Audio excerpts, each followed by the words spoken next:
Welcome to the Pardes channel. Today we explain Prophet Samuel 1, chapter 20, in a clear and simple way, step by step. So, picture this. You are the crown prince, right? But you're suddenly forced to make an impossible choice between your father, the reigning king, and your absolute best friend. A friend who, by the way, is actually destined to take your throne. Well, that is the incredibly intense reality of this chapter. We're looking at what is easily one of the most dramatic, emotionally charged, and action-packed sections in the entire text. It's a gripping story, full of political tension, deadly peril, and a legendary friendship that literally defies all odds. Okay, here is our roadmap for this explainer. First, context, a deadly threat. Second, the plan and covenant. Third, the sign of the arrows. Fourth, the new moon feast. Fifth, the field and farewell. And finally, number 6, key ideas and lessons. All right, let's dive right into section 1, context, a deadly threat. So we begin right at verses 1 through 4. David is on the run, desperately fleeing from King Saul. He's just escaped from Naioth and Ramah and makes a beeline directly for his best friend, Saul's son, Jonathan, to demand some answers. He's panicked, and he asks 3 rapid-fire questions. What have I done? What is my iniquity? And what is my sin before your father that he seeks my life? Now, looking at just the simple meaning of the text, what we call the Peshat in Hebrew, Jonathan is in complete, total denial. He insists his father wouldn't do this. But why? Well, as the second in command and the king's closest confidant, Jonathan knows his father doesn't do anything, great or small, without running it by him first. He simply cannot fathom that the king would secretly plan a state execution and hide it from his own inner circle. David realizes pretty quickly that King Saul is purposely hiding his murderous intentions, specifically because Saul knows exactly how deeply Jonathan cares for David. To shake Jonathan out of this denial, David drops a chilling oath. Truly as the Lord lives, and as your soul lives, there is but a step between me and death. You have to remember, in the ancient world, an oath like this wasn't just some casual promise you made in passing. It invoked the eternal presence of God and actively anchored David's terrifying reality directly to Jonathan's own life force. By saying, as your soul lives, David is making it crystal clear the danger is absolute and it is right now. And you know what? It works. Jonathan snaps to reality and simply asks, what does your soul desire that I should do it for you? Moving right along to section 2, the plan and covenant. In verses 5 through 17, David and Jonathan have to figure out a way to test King Saul's true intentions, but without actually putting David in the same room as him. So David comes up with a brilliant, though incredibly risky, psychological test.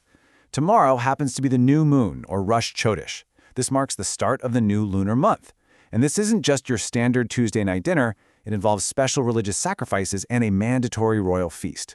Because David is a prominent military commander and the king's son-in-law, his attendance is strictly required by both state and religious law. If he isn't there, the king is absolutely going to notice. Here is the plan. David is going to hide in the field for 3 days, and Jonathan is going to tell Saul that David went home to Bethlehem for a family gathering. David's exact instructions to Jonathan are, if your father misses me at all, then say, David earnestly asked leave of me that he might run to Bethlehem, his city, for it is the yearly sacrifice there for all the family. Now, in ancient Israel, these tribal and family loyalties regarding annual sacrifices were a big deal, which makes this excuse highly plausible. But we really need to pause and recognize the extreme stakes here. Lying to an absolute monarch like Saul, that is literal treason. If this excuse is discovered, it essentially carries an immediate death penalty for both of them. So how does the test work? Well, if Saul says it is well, David is safe. But if he loses his temper, they'll know for certain that Saul is fully committed to doing evil. It's a completely binary, life-or-death test. A calm reaction means David's paranoia was unfounded and he can come back to court. An angry, violent reaction? That means Saul's ultimate goal really is murder. David then tells Jonathan to deal kindly with him because of their covenant. He even adds a heartbreaking caveat. If he, David, has actually done something wrong, Jonathan should just kill him right there in the field rather than handing him over to his father. Jonathan, of course, vehemently refuses to do that. Let's look at verses 12 through 17. They go out into the field to finalize their pact. Jonathan solemnly swears he will sound out his father. But then, Jonathan goes a step further and makes a sacred covenant, a brit in Hebrew, with David. He actually acknowledges out loud that God is with David and will eventually cut off all of David's enemies. Because of this, Jonathan asks that David show unfailing loving kindness. This is the profound Hebrew concept of chesed, to Jonathan's family forever. This is massive. It shows Jonathan knows David is destined for the throne. He is legally and spiritually securing the survival of his own descendants through this brit, this unbreakable vow. Let's jump into section 3, the sign of the arrows.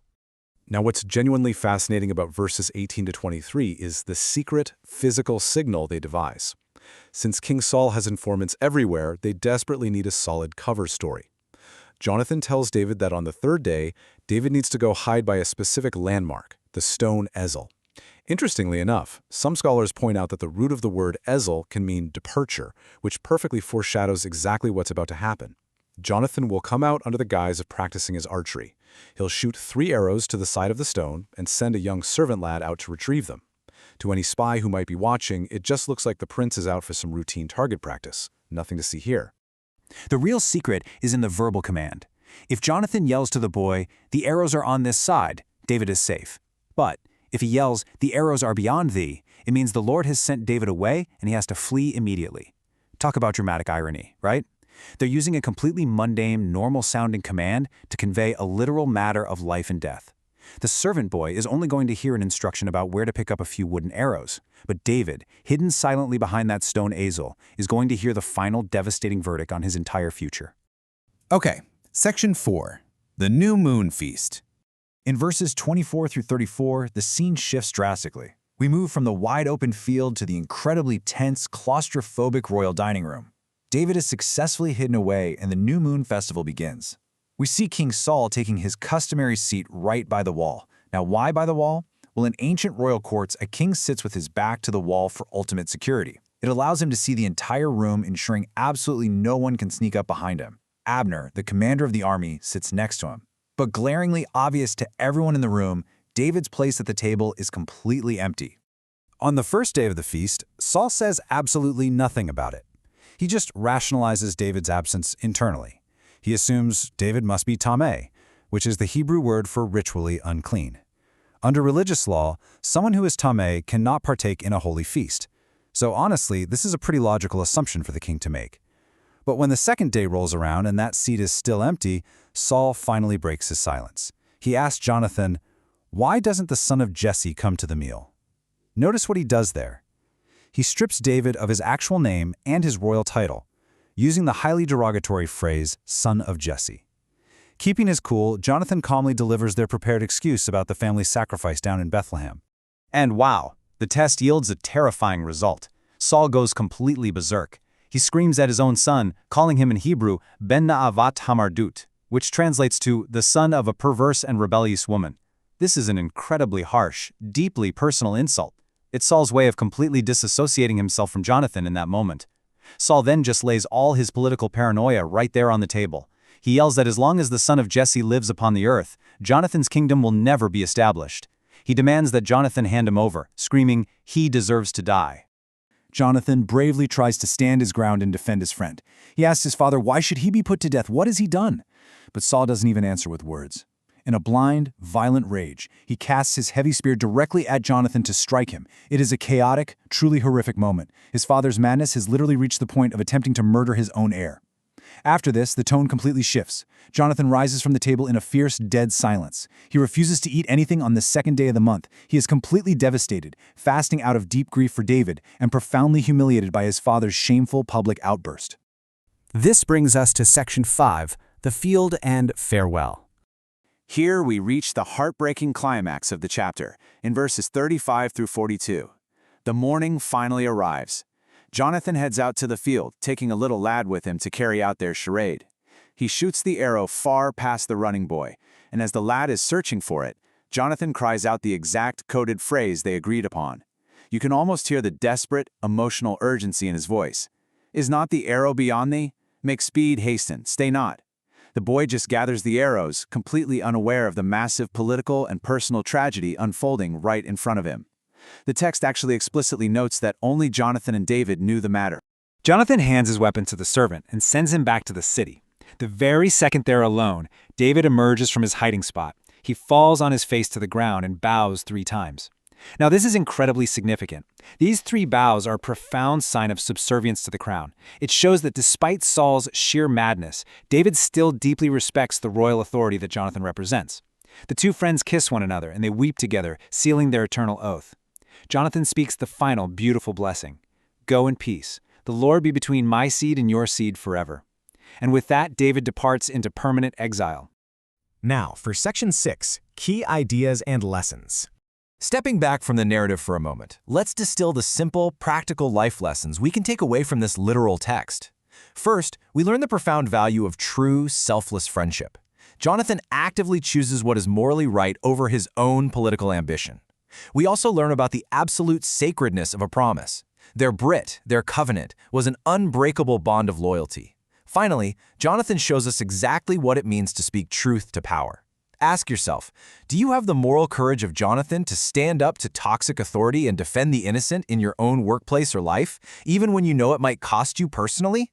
Let's do a quick Chapter 20 recap here in Section 7. We started with David's desperate flight to Jonathan, setting up the grim reality of Saul's deadly threat. We examined the clever strategic plan of using the mandatory new moon festival to safely test Saul's true intentions. We saw the unbreakable covenant of Chesed made out in the field. We decoded the brilliant secret message of the 3 arrows by the stone ezel. We witnessed that horrifying royal feast where Saul's murderous intent was violently confirmed. And finally, we watched the heartbreaking farewell between 2 absolute best friends who chose loyalty and righteousness over safety and comfort. So, David is now a fugitive. He's been stripped of his title, his home, and his best friend. How is he possibly going to survive the wrath of a mad king in the unforgiving wilderness? Thank you for learning with us. If this helped you understand the chapter better, like, subscribe, and join us for the next chapter.